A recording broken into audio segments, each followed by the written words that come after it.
السلام عليكم ورحمة الله وبركاته. إن الحمد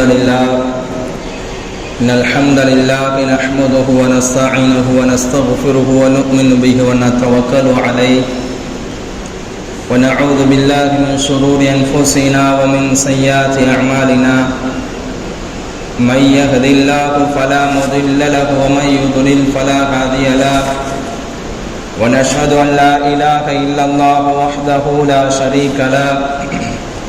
ونشهد أن سيدنا وسندنا ومولانا محمدا عبده ورسوله أرسله بالحق بشيرا ونذيرا وداعيا إلى الله بإذنه وسراجا منيرا.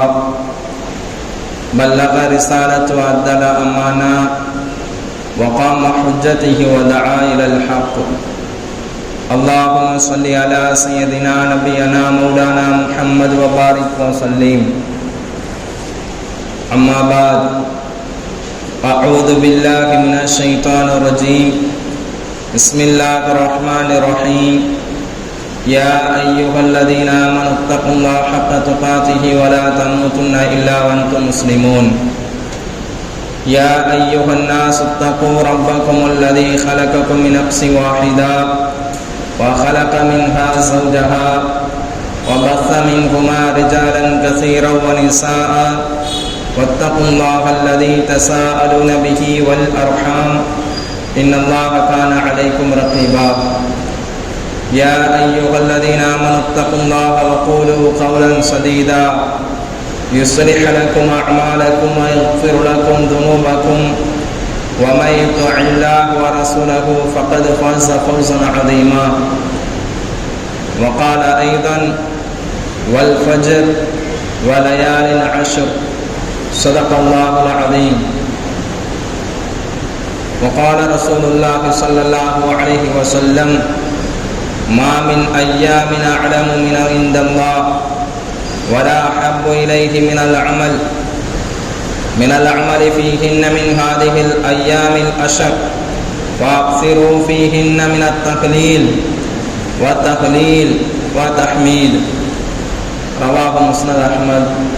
صدق رسول النبي الكريم. விண்ணையும் மண்ணையும் படைத்து பரிபாலித்து கொண்டிருக்கின்ற இறைவனுக்கே எல்லாம் புகழும் உரித்தாகட்டுமாக. இந்த உலகத்தில் இறுதி தூதுவர் முஹம்மது முஸ்தபா ஸல்லல்லாஹு அலைஹி வஸல்லம் அவர்களை வழுவாத தழுவாத பின்பற்றிய சத்திய சஹாபாக்கள், தாபீன்கள், தபா தாபீன்கள், நாதாக்கள், சுஹதாக்கள், நல்லடியார்கள் நாம் அனைவர்கள் மீதும் சாந்தியும் சமாதானமும் என்றென்றும் நிலவட்டுமாக. கண்ணியத்து குறித்தானவர்களே, துல்ஹஜ் உடைய மாதம் நம்மளை முன்னோக்கி வந்து கொண்டிருக்கிறது. துல்காதாவுடைய மாதம் முடிய போகக்கூடிய தருணத்தில் இருக்கிறோம். துல்ஹஜ் உடைய மாதம் பிறக்கும் தருணத்தில் இருக்கிறோம். அப்படி மாதங்கள் பிறந்தால் நமக்கெல்லாம் சிந்தனைக்கு வருவது குர்பானி கொடுக்க வேண்டும், அதிகமான முறையில் அமல்கள் நல்ல அமல்கள்லாம் செய்ய வேண்டும் என்பது நம்மளுடைய ஒரு சிலருடைய உள்ளத்தில் ஓடலாம். அப்படிப்பட்ட நாட்கள் நம்மை நோக்கி நெருங்கி வந்து கொண்டிருக்கிறது. கண்ணியத்து குறித்தானவர்களே, கடந்த வார ஜும்மா பயானிலே துல்காதா என்றால் உட்காருதல், அமருதல் என்பதாக சொன்னேன். துல்ஹஜ் என்றால் ஹஜ்ஜு செய்ய வேண்டும், காபத்துல்லாவுக்கு போக வேண்டும், காபத்துல்லாவை தரிசிக்க வேண்டும். யார் யாருக்கெல்லாம் உடல் ஆரோக்கியம் இருக்கிறதோ, செல்வம் இருக்கிறதோ, ஹஜ்ஜு செய்வதற்கு கடமையாக இருக்கிறதோ, அவர் காபத்துல்லாவை தரிசிக்க வேண்டும், காபத்துல்லாவுக்கு செல்ல வேண்டும். இது ஆயுளில் ஒரு முறை மட்டும் செய்ய வேண்டும் என்பதற்கு உண்டான பொருளாகவும் இருக்கிறது, நம்முடைய மார்க்கமும் சொல்கிறது. கண்ணியத்து குறித்தானவர்களே, துல்ஹஜ் உடைய மாதம் பிறந்து விட்டால் அமல்கள் அதிகமாக செய்ய வேண்டும், நல்ல அமல்கள் அதிகமாக கூட்ட வேண்டும் என்பதாக நம்முடைய மார்க்கம் சொல்கிறது. அல்லாஹ் குர்ஆனிலே கூறும் பொழுது சூரத்துல் ஃபஜ்ர்ல வல் ஃபஜ்ர் அதிகாலையின் சத்தியமாக, விடியற் காலையின் சத்தியமாக, வலயாலின் அஷ்ர் 10 நாட்களின் மீது சத்தியமாக. லைல் என்று சொன்னால் இரவுக்கு சொல்வார்கள். அரபியிலே லைல் என்றால் இரவு என்பதற்கு உண்டான பொருள். ஆனால் அல்லாஹ் சொல்லக்கூடிய வார்த்தை வலயாலின் அஷ்ர் 10 இரவுகள், 10 நாட்களின் மீது சத்தியமாக. இந்த 10 நாட்கள் எந்த நாட்கள்? நம்முடைய மதம், நம்முடைய மார்க்கம் ஒரு புனிதமான மார்க்கம். நம்முடைய இஸ்லாத்துக்கென்று மாதங்கள் என்பது இயற்றப்பட்டிருக்கிறது. அது 12 மாதங்கள்ல எந்த நாட்கள் சிறந்த நாட்கள்? அல்லாஹ்விடத்துல ஒரு மனிதர் அதிகமான நல்ல அமல்கள் ஒரு அடியான் செய்கிறான். இதன் மூலமாக அல்லாஹ்விடத்துல பிரியத்துக்குரிய நாட்கள் துல்ஹஜ்ஜுடைய முதல் 10 நாட்கள். முஸ்னத் அஹ்மதுடைய கிதாப்ல நபி ஸல்லல்லாஹு அலைஹி வஸல்லம் அவர்கள் சொல்கிறார்கள், மாமின் அய்யாமின் அலமு இன்தல்லாஹ் வலா அஹப்பு இலைஹி மினல் அமலி ஃபீஹின்ன. அல்லாஹ்விடத்துல அமல் செய்யக்கூடிய விஷயத்துல அல்லாஹ்வுக்கு பிரியமான நாட்கள் எந்த நாட்கள் என்றால் மின் ஹாதிஹில் அய்யாமில் அஷர் 10 நாட்கள் துல்ஹஜ்ஜுடைய முதல் 10 நாட்கள் இருக்கிறதே அது ஒரு சிறப்பு வாய்ந்த நாட்கள். யார் துல்ஹஜ்ஜுடைய மாதத்தில் அதிகமான நல்லமல்கள் செய்கிறார்களோ, அல்லாஹ்வுக்கு நெருங்குகிறார்களோ, அல்லாஹ்வின் பக்கமாக நெருங்கக்கூடியவராகவும் இருக்கிறாரோ, அவருக்கு அல்லாஹ் சுப்ஹானஹு வ தஆலா அதிகமான நன்மைகளை கொடுக்கிறான். கண்ணியத்து குறித்தானவர்களே, நபி ஸல்லல்லாஹு அலைஹி வஸல்லம் அந்த வார்த்தையிலேயே சொன்னார்கள், ஃபாக்ஸிரு ஃபீஹின்ன மினத் தஹ்லீல். இந்த நாட்கள்ல அதிகமாக கலிமா சொல்லுங்கள். தஹ்லீல் என்றால் லா இலாஹ இல்லல்லாஹ் முஹம்மதுர் ரசூலுல்லாஹ் என்பதற்கு உண்டான பொருள். அதிகமாக கலிமா சொல்லிக் கொண்டே இருக்க வேண்டும். ஒன்று. இரண்டாவதாக தக்பீர், அதிகமாக அல்லாஹ் அக்பர் என்பதாக சொல்லிக் கொண்டிருக்க வேண்டும். மூன்றாவதாக தஹ்மீத், அதிகமாக அல்லாஹ்வை தஸ்பீஹ் செய்யவனும், அதிகமாக அல்ஹம்துலில்லாஹ் சொல்லணும். கண்ணியத்து குறித்தானவர்களே, நாட்கள்ல சிறந்த நாள் துல்ஹஜ்ஜுடைய முதல் 10 நாள். இந்த நாட்கள்ல அதிகமாக தக்பீர் கூற வேண்டும், அதிகமாக தஹ்லீல் கலிமா சொல்ல வேண்டும், அதிகமாக அல்ஹம்துலில்லாஹ் சொல்ல வேண்டும், அதிகமாக அல்லாஹ்வை புகழ வேண்டும். கண்ணியத்து குறித்தானவர்களே, அன்பானவர்களே, வல் ஃபஜ்ர் வலயாலின் அஷ்ர் 10 நாட்கள் இருக்கிறதே, இந்த 10 நாட்கள் குர்பானி மட்டும் அது ஒரு அமல் கிடையாது. அது மட்டும் செய்தால் போதுமானதல்ல. நம்முடைய வாழ்க்கையில தொழுகணும். தொழுகை அதிகமான முறையில் செய்ய வேண்டும். நபியுடைய காலத்துல ஒரு சஹாபி, ஒரு மனிதர் வந்து கேட்டார், லகீது சௌபான் மௌலா ரசூலுல்லாஹி ஸல்லல்லாஹு அலைஹி வஸல்லம். நபி அவர்களுக்கு ஏராளமான ஹாதிம்கள் இருக்கிறார்கள், ஏராளமான பணிவிடைக்காரர்கள் இருந்திருக்கிறார்கள். அதுல ஒரு சஹாபி சௌபான் ரலியல்லாஹ். அந்த சஹாபி நபி அவர்களுக்கு ஒரு பணியாளர். நபி அவர்கள் என்னெல்லாம் சொல்லுகிறாரோ அதெல்லாம் செய்யக்கூடிய ஒரு நபர் அவரை பார்த்து சந்திக்க வந்தார்.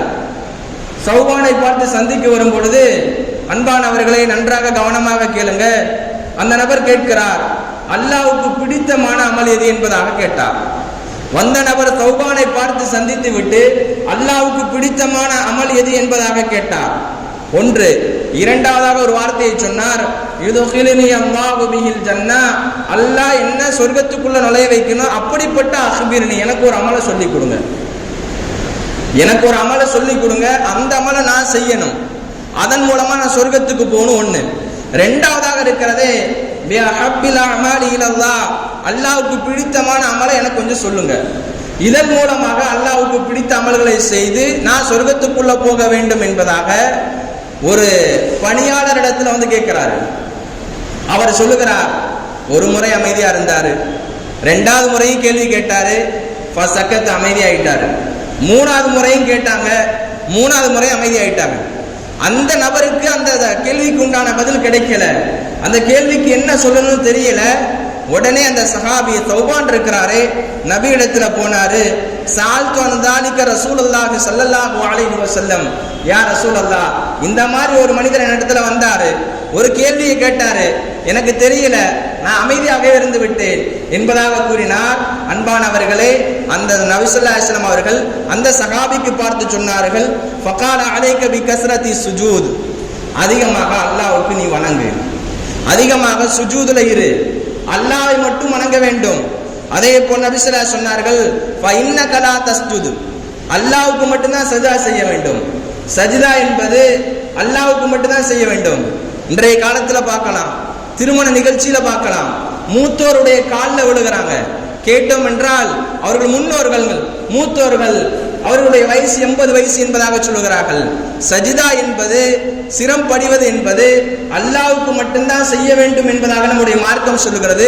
திருமண நிகழ்ச்சியில பார்க்கிறோம், பல நபரிடத்தில் நானும் சொல்லியிருக்கிறேன், அல்லாஹ்வுக்கு சஜிதா செய்யக்கூடிய நபர்கள், முஸ்லிமான நபர்கள், ஈமான் கொண்ட நபர்கள், ஃபஇன்னக லா தஸ்ஜுது லில்லாஹி சஜதத்தன், சஜிதா செய்வது அல்லாஹ்வுக்கு மட்டும்தான் செய்ய வேண்டும், வேற யாருக்கும் சஜிதா செய்யக்கூடாது. இன்னமும் இப்படியும் இருக்கிறது. அடுத்தவர்களை பார்த்து கூட மரியாதைக்காக வேண்டி எந்திரிக்கலாம், அது வேறு. வேணும்னே எந்திரிக்கிறது. ஒரு மனிதர் கண்ணியம் கொடுக்கிறாரு, மரியாதை கொடுக்கிறது வேறு. ஆனாலும் கூட தக்பீர் கட்டுவதை கொண்டு தன்னுடைய ஹுஷு ஹுது என்பதை சொல்வார்கள், பணிவோடு தொழக்கூடியது, அல்லாஹ்வுக்கு மட்டும்தான் இதெல்லாம் செய்ய வேண்டும் என்பதாக நம்முடைய மார்க்கம் சொல்லுகிறது. கண்ணியத்து குறித்தானவர்களே, ஒரு மனிதர் அல்லாஹ்வின் பக்கமாக நெருங்குகிறார் என்றால் அதிகமாக சஜ்தா செய்ய வேண்டும். நபி ஸல்லல்லாஹு அலைஹி அவர்கள் சொன்னது, அலைக பி கஸ்ரத்தி சுஜூத், நீங்க அதிகமாக சஜ்தா செய்யுங்கள், அல்லாஹ்வை நெருங்குவீர்கள். அல்லாஹ் குர்ஆனிலே பறைசாற்றுகிறான், வஸ்ஜுது வக்தரிப், நீங்கள் வணங்கும் போது நீ அல்லாஹ்வுக்கு சஜ்தா செய். வக்தரிப், அதே போல நீ நெருங்கக்கூடியவராக இருப்பாய் என்பதாக அல்லாஹ் குர்ஆனிலே சொல்லி காட்டுகிறான். நாம் இந்த கடைசி முதல் 10 நாட்கள் இருக்கிறதே, நாம் என்ன அமல் செய்யணும்? முதல்ல தொழுகையை சரியா தொழுகணுங்க. ஒரு மனிதனுக்கு தொழுகை என்பது அவசியம். மிஃப்தாஹுல் ஜன்னதி அஸ்ஸலாத் என்பதாக நபி ஸல்லல்லாஹு அலைஹி சொன்னார்கள். சொர்க்கத்துடைய சாவியே தொழுகை தான். ஒரு மனிதர் சாவி இல்லாம சொர்க்கத்துக்குள்ள யாராலும் போக முடியாது. தொழுகை என்பது அவசியம். இன்னைக்கு என்ன நினைக்கிறாங்க, வெள்ளிக்கிழமை மட்டும் தொழுதா போதும். ஒரு சில பள்ளிகள்ல பார்க்கலாம், வெள்ளிக்கிழமை மட்டும்தான் பள்ளிவாசல் வருவார்கள், வெள்ளிக்கிழமை மட்டும்தான் ஃபஜர் தொழுகைக்கு வருவார்கள், வெள்ளிக்கிழமை மட்டும்தான் ஃபஜர் தொழுகையில கலந்து கொள்வார்கள். வெள்ளிக்கிழமை மட்டும் ஃபஜர் தொழுகை அல்ல, மவுத்து வரையும் 5 நேரம் தொழுகணும். அல்லாஹ் நமக்கு நசீபை ஏற்படுத்தணும். மவுத்து வரையிலுமே 5 நேரம் தொழக்கூடிய பாக்கியத்தை அல்லாஹ் நமக்கு கொடுக்கணும். ஆமீன் சொல்லுங்க. அல்லாஹ் சுப்ஹானஹு வ தஆலா, இன்னைக்கு என்ன நினைக்கிறோம், என்னுடைய நாட்கள் ஆகிவிட்டதுங்க. ஒரு மனிதரை யதார்த்தமா சந்திச்சேன். அவர் சொல்லக்கூடிய வார்த்தை என்ன தெரியுமா, எனக்கு 70 வயசு ஆயிடுச்சு ஹஜ்ரத், இவ்வளோ நாளா நான் அப்படி இப்படியும் தொழுகாமையே இருந்துட்டேன், கடைசி ஒரு 5 வருஷம் மட்டும் தொழுதுட்டு என்னுடைய வாழ்க்கையை கழிச்சிட்டேன்னா போதும் அப்படின்னு நினைக்கிறாரு. கண்ணியத்து குறித்தானவர்களே, ஒரு பொருளை கொண்டு போய் அடகு வச்சோம்னா அந்த பொருளை எடுப்பதற்கு காசு கொடுத்து எடுப்போம். அதே போலதான் தொழுகை இருக்கிறதே, கலா விட்ட தொழுகையெல்லாம், விட்ட தொழுகையெல்லாம் கலா செய்ய வேண்டும். எப்படி ஒரு பொருளை அடகு வைத்தோமோ அதே போல வாழ்க்கையில விட்ட தொழுகை எல்லாம் கலா செய்ய வேண்டும் என்பதாக நம்முடைய மார்க்கம் சொல்லுகிறது. ஒன்றாவதாக தொழுகை அதிகமாக நம்முடைய வாழ்க்கையில கொண்டு வருவது, நஃபிலான தொழுகையாக இருக்கட்டும், சுன்னத்தான தொழுகையாக இருக்கட்டும், வேற என்னென்ன அமல்கள்லாம் இருக்கிறதோ இந்த துல்ஹஜ்ஜுடைய மாதத்துல செய்ய வேண்டும். இரண்டாவதாக இருக்கிறதே ஃபஸ்அலுல்லாஹ தௌபா, அல்லாஹ்விடத்துல இரண்டாவதாக தௌபா செய்ய வேண்டும், பாவ மன்னிப்பு கேட்க வேண்டும். அல்லாஹ்விடத்துல அதிகமாக இஸ்திக்ஃபார் செய்ய வேண்டும். நாம் செய்த பாவத்துக்கு பிரார்த்தனை என்னவென்றால் அல்லாஹ்விடத்துல மன்னிப்பு கேட்க வேண்டும். யா அல்லாஹ், இனிமேல் பாவத்தின் பக்கமாக நான் செல்லாமல் இருக்க வேண்டும். அல்லாஹ் சொல்லுகிறான், இன்னல்லாஹ கஃபூருர் ரஹீம், நிச்சயமாக அல்லாஹ் மன்னிக்க கூடியவனாகவும் இரக்கமுள்ளவனாகவும் இருக்கிறான் என்பதாக அல்லாஹ் குர்ஆனிலே சொல்லி காட்டுகிறான். மூன்றாவது விஷயம் இருக்கிறதே, முடிஞ்ச அளவுக்கு நோன்பு வைக்க பார்ப்பது. மூணாவது, இந்த முதல் 10 நாட்கள் துல்ஹஜ்ஜுடைய 10 நாட்கள் இருக்கிறதே, நோன்பு வைப்பது. நபி ஸல்லல்லாஹு அலைஹி வஸல்லம் உடைய மனைவிமார்கள் சொன்னாங்க, நபி ஸல்லல்லாஹு அலைஹி வஸல்லம் அவர்கள் 9 நாட்கள் தன்னுடைய துல்ஹஜ்ஜுடைய மாதத்துல ஆரம்ப நாட்கள் இருக்கிறதை நோன்பு வைத்திருக்கிறார்கள். இரண்டாவதாக ஆஷுராவுடைய முஹர்ரமுடைய மாதத்திலையும் நோன்பு வைத்திருக்கிறார்கள். நான்காவதாக மூன்றாவதாக மாதத்துல 3 நாளைக்கு நோன்பு வைப்பார்கள், 13, 14, 15 இந்த பிறை கணக்குல. வாரத்துல 2 நாளைக்கு நபியவர்கள் நோன்பு வைப்பார்கள், திங்கட்கிழமை வியாழக்கிழமை என்பதாக நபி ஸல்லல்லாஹு அலைஹி வஸல்லம் மனைவிமார்கள் கூறுகிறார்கள். கண்ணியத்து குறித்தானவர்களே, அரஃபாவுடைய நாளன்று நோன்பு வைக்க வேண்டும். குர்பானை கொடுக்கக்கூடிய நபர்கள் இருக்கிறாரே, அவர் இன்று பிறையுடைய சக்குடைய நாள், இன்று மகரிப்புக்கு முன்னாடி யாரெல்லாம் குர்பானை கொடுப்பதற்கு கடமையாக இருக்கிறாரோ அப்படிப்பட்ட நபர் மீசிய மகரிப்புக்கு முன்னாடி கத்தரிச்சுக்கணும். முடி வெட்டுறதா இருந்தால் எல்லாமே மகரிப்புக்கு முன்னாடி செய்து கொள்ள வேண்டும். அசருக்கு பிறகு செஞ்சாலும் சரி, இல்ல அசருக்கு முன்னாடி செஞ்சாலும் சரி, மகரிபு தாண்டிடக்கூடாது. மகரிபுடைய நேரம் வந்துருச்சுங்க, நான் அப்ப செஞ்சுக்கலாமா, செய்யக்கூடாது. நெகை வெட்டுறது, முடி வெட்டுறது, அக்கில் இருக்கக்கூடிய முடியாக இருக்கட்டும், மறைவிடத்தில் இருக்கக்கூடிய முடியாக இருக்கட்டும், எதாக இருந்தாலும் மகரிபுடைய நேரம் வருவதற்கு முன்பாக அவர் செய்து கொண்டார் என்று சொன்னால் இது முஸ்தஹபாக இருக்கிறது. நபி ஸல்லல்லாஹு அலைஹி வஸல்லம் இந்த ஹதீஸை சொல்லியிருக்கிறார்கள். குர்பானி கொடுக்கக்கூடிய நபர்களுக்கு இது கடமையாகவும் இருக்கிறது. நபி ஸல்லல்லாஹு அலைஹி வஸல்லம் இன்னொரு ஹதீஸ்ல கூட சொல்லியிருக்கிறார்கள். அபூ ஹுரைரா ரலியல்லாஹு அன்ஹு அவர்களும் இப்னு உமர் ரலியல்லாஹு அன்ஹு அவர்களும் இரண்டு பேருமே கடைவீதிக்கு போனாங்கன்னா தக்பீர் சொல்வாங்களாம். அதிகமாக தக்பீருடைய நாட்கள் துல்ஹஜ்ஜுடைய பிறை 9 ஆரம்பிக்கிறது. ஆனா இவர்கள் கடைவீதிக்கு சென்றார்கள்னா தக்பீர் சொல்லக்கூடியவர்களாகவும் இருப்பார்கள். மக்களிடத்தில் ஞாபகம் ஊட்டுவார்களா, துல்ஹஜ்ஜுடைய மாதம் வந்துருச்சு, துல்ஹஜ்ஜுடைய மாதத்தில் அதிகமாக தக்பீர் சொல்ல வேண்டும். இன்னும் வருகிறது, ஆட்டை பார்த்தாலும் தக்பீர் சொல்லணும். குர்பானி கொடுக்கக்கூடிய ஆடு இருக்கிறது அல்லவா, அந்த துல்ஹஜ்ஜுடைய மாதம் பிறந்து விட்டால், அந்த நாட்கள் பிறந்து விட்டால் அல்லாஹ் அக்பர் அல்லாஹ் அக்பர் என்பதாக சொல்ல வேண்டும் என்பதாக நம்முடைய மார்க்கம் சொல்லுகிறது. கண்ணியத்து குறித்தானவர்களே, நாம் செய்யக்கூடிய அமல்கள், நாம் தன்னைத்தானே சீர்திருத்த வேண்டும், தௌபா செய்ய வேண்டும், நோன்பு வைக்க வேண்டும். அதே போல மற்ற அமல்கள், தொழுகையுடைய விஷயங்கள் இருக்கிறதே அதெல்லாம் செய்ய வேண்டும். வாழ்க்கையில தொழுகை இருக்கிறதே ஒரு நாள் தொழக்கூடிய தொழுகை அல்ல. நான் ஏற்கனவே உங்களுக்கு நான் சொல்லியிருக்கிறேன், ஆண்டியாக இருந்தாலும் ஈமான் கொண்ட மனிதன் எல்லோருக்கும் தொழுகை கடமை. ஹஜ்ஜி என்பது பணக்காரர்களுக்கு மட்டும்தான் கடமை. தொழுகை என்பது எல்லோருக்கும் கடமை. எல்லோரும் பள்ளிவாசலுக்கு வந்துதான் ஆக வேண்டும், எல்லோரும் தொழுகை தான் வேண்டும். தொழுகை என்பது எல்லோருக்கும் கடமையானது. என்னைக்காவது தொழுதுகளாங்க. அப்படி இருந்தோம் என்று சொன்னால் நாளைக்கு முதல்ல கேள்வி கணக்கு முதலாவதாக தொழுகையை பற்றி தான் அல்லாஹ் கேட்பான். உன்னுடைய தொழுகை எப்படி இருந்தது, நீ என்ன அமல் உலகத்தில் செய்தாய், உனக்கு கொடுக்கப்பட்ட வாழ்க்கை ஒரு 60 வயது 70 வயது, இந்த 70 வயது வாழ்க்கையில நான் என்ன செய்தேன்? சகோதரர்களே, தொழக்கூடிய விஷயத்துல நபி ஸல்லல்லாஹு அலைஹி வஸல்லம் அவர்களுக்கு ஏவப்பட்டது என்ன தெரியுமா? ஒரு மனிதர் சுஜூது செய்கிறார்னா 7 உறுப்புகள் சுஜூது செய்து 7 உறுப்புகள் தரையிலப்பட வேண்டும். ஒன்றாவது நெட்டி, மூக்கு ரெண்டுமே சேர்ந்து ஒரு உறுப்பு 1. இரண்டாவதாக 2 கரங்கள், மூன்றாவதாக இருக்கிறதே 2 முட்டுகள், இந்த மூட்டு இருக்கிறதல்லவா இது. நான்காவதாக 2 கால்கள். நபி ஸல்லல்லாஹு அலைஹி வஸல்லம் சொன்னார்கள், எனக்கு 7 உறுப்புகள் சஜ்தா செய்யும்படி கட்டளையிடப்பட்டுள்ளது என்பதாக நபி அவர்கள் சொன்னார்கள். அந்த 7 உறுப்புமே சஜ்தாவுடைய நேரத்தில் தன்னுடைய நெற்றியை வைக்க வேண்டும், கையை வைக்க வேண்டும், காலை வைக்க வேண்டும். காலை தூக்கிட கூட கூடாது. இன்னைக்கு தொழுகையுடைய சட்டங்களை தெரிய மாட்டேங்குது. இன்னைக்கு மற்ற விஷயம்லாம் கேட்கிறாங்க. அஜரத்து வீட்டில் பரக்கத்து இருக்க மாதிரி ஃபாத்தியா ஓதலாமா, யாசின் ஓதலாமா, என்ன செய்யலான்னு. மறுமையுடைய வாழ்க்கைக்காக சம்பாதிக்கணும், என்ன செய்யலாம், அதை தெரிய மாட்டேங்குது, கேட்க மாட்டேங்கிறோம். கண்ணியத்து குறித்தானவர்களே, உங்களுடைய வாழ்க்கையில தீனுடைய விஷயமாக இருக்கட்டும், துனியாவுடைய விஷயங்கள் வேறு, தீனுடைய விஷயத்தை கேட்கணும். எனக்கு இந்த மாதிரி தொழுகையுடைய விஷயங்களை சொல்லிக் கொடுங்க, எனக்கு இந்த மாதிரி தொழுகை, நான் சொல்லக்கூடிய தொழுகை இருக்கிறதே நான் சரியாக தொழுகிறேனா என்பதாக எனக்கு சொல்லிக் கொடுங்க என்பதாக அதனுடைய ஒவ்வொரு அஜித்துமார்ட்ட கேட்கணும். பள்ளிவாசல் இருக்கக்கூடிய அஜித்துமார்ட்ட போய் கேட்கணும். நம்ம இன்னைக்கு கேட்க மாட்டேங்கிறோம், எல்லாத்துக்கும் நம்ம கேட்கிறோம், ஆனா தீனுடைய விஷயத்துக்கு வெட்கப்படுறோம். நபி ஸல்லல்லாஹு அலைஹி வஸல்லம் காலத்துல ஒரு சஹாபி தொழுதாங்க, தொழுதுட்டு மறுபடியும் நபி ஸல்லல்லாஹு அலைஹி வஸல்லம் சொன்னாங்க, இர்ஜிஅ, மறுபடியும் போய் தொழுகை என்பதாக சொன்னார்கள். உன்னுடைய தொழுகை சரியில்லை என்பதாக சொன்னார்கள். 2 முறை 3 முறை தொழுதார்கள். 3வது முறையாக நபி ஸல்லல்லாஹு அலைஹி வஸல்லம் இடத்துல கோரிக்கை வைத்தார்கள், யா ரசூலுல்லாஹ், எனக்கு இதுக்கு மேல தொழ தெரியாது, எனக்கு இவ்வளவுதான் தொழ தெரியும்னு சொன்னாங்க, எனக்கு தொழுகையை கற்றுக் கொடுங்க, அல்லிமுனி, எனக்கு தொழுகையை கற்றுக் கொடுங்க என்பதாக நபி ஸல்லல்லாஹு அலைஹி வஸல்லம் கேட்டாங்க. கேட்டோடனே அந்த சஹாபிக்கு நபி அவர்கள் தொழுகையை கற்றுக் கொடுத்தாங்க. நீங்க தொழுகை எனக்கு எந்தெந்த உறுப்புகள் வைக்கணும், தொழுகையுடைய பர்லுகள் என்ன, குளிப்புடைய பர்லுகள் என்ன, ஒழுவுடைய பர்லுகள் என்ன என்பது நம்ம தெரிந்திருக்க வேண்டும். வியாபாரத்தை பத்திலாம் தெரிந்து வச்சிருக்கிறோம். நம்ம துனியாவுக்காக உண்டா எல்லாமே உலகத்துல விட்டுட்டு போறோம். மறுமைக்கு உண்டான தயாரிப்புகள் இருக்கிறதே இங்க கத்துக்கிட்டாதான்.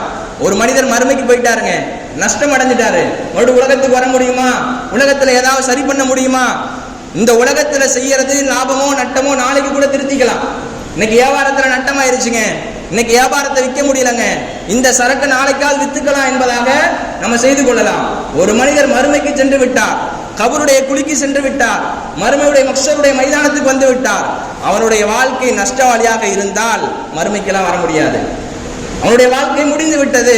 நீ நரகத்துக்கு செல்லக்கூடிய நரகத்துக்கு போவார்கள், சொர்க்கத்துக்கு செல்லக்கூடிய சொர்க்கத்துக்கு போவார்கள். அல்லாஹ் சுப்ஹானஹு வ தஆலா வரக்கூடிய துல்ஹஜ்ஜுடைய மாதத்துல 10 நாட்களுமே நல்லமல் செய்யக்கூடிய பாக்கியத்தை அல்லாஹ் கொடுக்கணும். நாம் யார் யாரெல்லாம் குர்பானி கொடுக்கிறோமோ அல்லாஹ்வுக்காக குர்பானி கொடுக்கக்கூடிய பாக்கியத்தை கொடுக்கணும், பெருமைக்காக கொடுக்கக்கூடாது. நான் செய்யக்கூடிய அமல் எனக்கும் அல்லாஹ்வுக்கும் உள்ள தொடர்புகள் சரியாக இருக்க வேண்டும். நான் இஹ்லாஸாகவும் நம் மன தூய்மையோடு அல்லாஹ்வுக்காக கொடுக்கக்கூடிய பாக்கியத்தை உங்களுக்கும் எனக்கும் தந்து அருள் புரிவானாக. நம்முடைய வாழ்க்கையில் என்ன அமல்கள் எல்லாம் செய்தோமோ அதெல்லாம் அல்லாஹ்வுக்கு முறையான முறையில் செய்யக்கூடிய பாக்கியத்தை உங்களையும் என்னையும் ஆக்கி அருள் புரிவானாக. வ ஆகிரு தஅவானா அல்ஹம்துலில்லாஹி ரப்பில் ஆலமீன். அஸ்ஸலாமு அலைக்கும் வரஹ்மத்துல்லாஹி வபரகாத்துஹு.